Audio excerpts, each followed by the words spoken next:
Meron po akong ipaparinig sa inyo galing kay Vice President Sara Duterte. Dahil kasi, di ba, Rizal Day. Kaya nga walang pasok.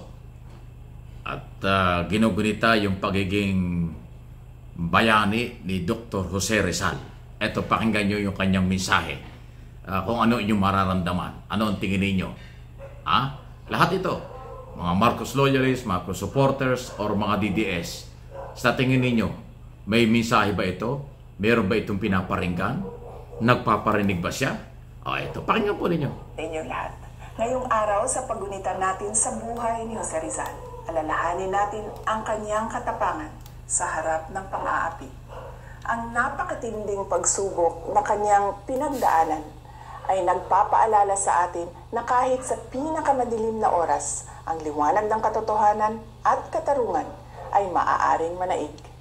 Parangalan natin ang kanyang alaala sa pamamagitan ng paninindigan para sa tama at kolektibong pagsusumikap tungo sa mas makatarungan, pantay at tunay na malayang Pilipinas.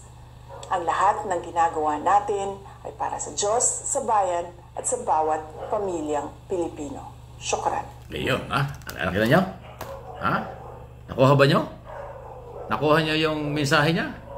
Yung sabi niya dahil pinaglaban niya dahil siya inaapi. Yan, nakita niyo. May mga dating. Nakuha niyo baka hindi mahalaga po yun. Yung kanyang yung pinaglaban ni Dr. Jose Rizal. Kaya ako pinarinig sa inyo yan. Dahil, siyempre, Vice President, alam naman natin siya ay controversial ngayon.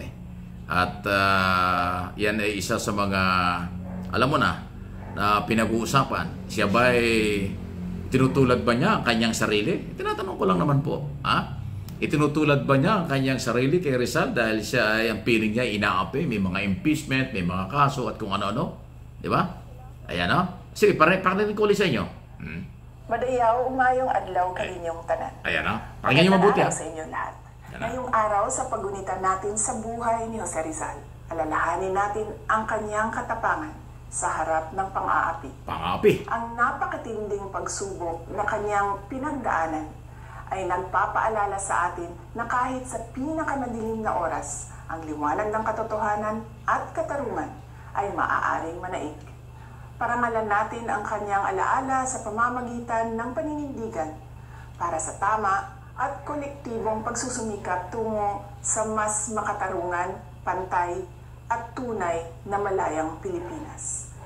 Ang lahat ng ginagawa natin ay para sa Diyos, sa bayan at sa bawat pamilyang Pilipino. Syukran. Ayun. Lino pag hindi pa nyo nakuha yan, inulit ko yan para maintindihan nyo. Di ba? Malaya naman kayong magbigay ng mga opinion o idea o anong inyong reaksyon sa video yan. Kasi nga, Dr. Jose Rizal Day. Kaya nga Rizal Day kahapon. At yan nga po yun. So, mensahe yan ng pangalawang Pangulo na may na pwede ninyong isipin na baka ito'y nararanasan ni Duterte at ng mga Duterte ngayon dahil sa sinabi sila may mga kasong kinakaharap, impeachment at iba pa tulad sa sinabi ko, at patuloy na nagiging mainit ang issue between President Marcos o administration ni Pangulong Marcos at ng mga Duterte. Okay? So, yun pala makadiyos. So, dapat makadiyos lahat. Kung anong pinaglaban ni Rizal, anong pinaglaban ng mga bayani natin sa matagal ng panahon, nakalimutan ng iba. Pero dapat talaga hong ginugunit at naalaala natin at ipinapaalaala sa mga Pilipino, sa kabataan lalo tigit ang kahalagahan ng mga bayani. Kung nabubuhay lang si Rizal at saka yung iba pang mga bayanan natin, hindi ganito ang takbo ng politika natin. Baka nabawasan ang mahirap. Kasi yung mga naging bayani natin, ayaw nila ng korupsyon. Ang mga bayani natin, ayaw nila ng pang-aabuso sa kapangyarihan ng mga naging Pangulo at ng ating Pangulo. Mga ganon. Lahat ng abuso ayaw nila. Kaya nga sila nagpakabayani, nagbuwis ng buhay para sa pagbabago at para sa ating bayan, sa kabataan. So, di ba? Sana yan ang mga ibabaw. Huwag nating kalimutan yan. Hindi sapat yung mensahe o pag-alaala. O hindi, ang importante ay ipatupad. Ang importante ay gawin. Ang importante ay ipadama sa mga kabataan ng mga nasa sa gobyerno, mga local or national position. Ano man ang inyong political na kinaaniban oposisyon o administration, kayo ay taga-gobyerno, pinapasweldo ng taong bayan. Kahit oposisyon sa council, municipal and city council, sangguniang panlalawigan, sa kongreso, sa senado, at kahit sa barangay. Lahat na kayo ay pinapasweldo ng taong bayan. Ang inyong ginagamit sa inyong mga project, sa inyong mga galawan sa opisina, pera ng bayan. At yan ay pinagalaban ng mga bayani noong araw. Tamang paggastos ng pera, respeto sa kapwa, respeto sa mga mamamayan. Huwag makasarili. O, di ba? Kaya nilalahat ko na. Ang nasa gobyerno noon, nasa gobyerno ngayon, at darating na mga panahon, mag-i-eleksyon tayo sa 2025, abay dapat huwag natin kalalimutan ng mga bayani.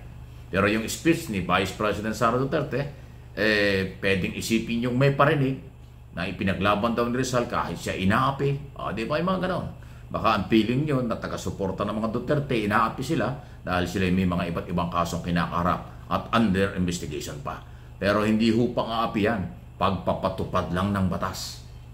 Rule of law, due process, ang gusto ni Pangulong Marcos. Kaya kung may nag-iisip na hinaharas ang mga Duterte o si Sara Duterte o kung ano man dahil sa mga kaso, hindi po harassment yan. Implementation ng batas. Kasi responsibility, transparency, and accountability. Lagi kong inuulit yan at hindi ko kakalimutan yan. Sa kahit kanino, lalo na sa tagapamahalaan. Malaki or simpleng opisyal ka o tauhan, importante po yung transparency, accountability. Diba? Sa pribadong sektor, siyempre, responsibility and accountability nandoon pa rin. Yun po yun eh. Kasi pag nawala yan, aabuso ka. Pag wala yan, makakasuhan ka. Pag wala yan, walang matibay na pundasyon ng demokrasya at pagmamahal sa pera at kapangyarihan na ibinigay pansamantala ng taong bayan. Mahalaga po yun. Kaya yung mga isyong binabanggit kong yan ay nakapaloob dyan ang tiwala ng bayan sa pagpapagamit ng pera, sa paggamit ng pera at sa mga buwis na ibinabayad ng mamamayang Pilipino. Yan po yan. So kung ano man po ang inyong nakita, narinig at opinyon doon sa hugot na yan at mensaheng yan ng pangalawang Pangulo ng Bansa sa Dr. Jose Rizal o Rizal Day. Ayan. Okay? Malaya po kayo. Maging matalino para umunlad. Maging matalino at maging professional para hindi po hinaharas ng iba. At huwag niyong pansinin at huwag niyong patulan yung mga troll o mga baser sa inyong buhay, sa inyong ako anong ginagawa dahil totoo namang hindi natin makukuha ang lahat. Kahit presidente may baser. Kahit nga ang Panginoon, mayroon din mga bumabanat sa kanya. Ganun ho talaga yung tao. Ano mang lahi. Lalo na sa Pilipino. Mareklamo ang mga Pilipino pero hindi naman lahat. Maraming palusot, baka makakalusot. Tapos i-justify na tama ang ginagawa kahit mali. Ang mga Pilipino, yung iba ganun, pero hindi ko nila lahat. Iba ang ugali ng Pinoy. Kaya ano man ang hamon, harapin at panindigan ang tama na makakabuti sa nakakarami. Di ba? Please like and share at paki-forward nyo sa inyong mga kaibigan itong ating mga video.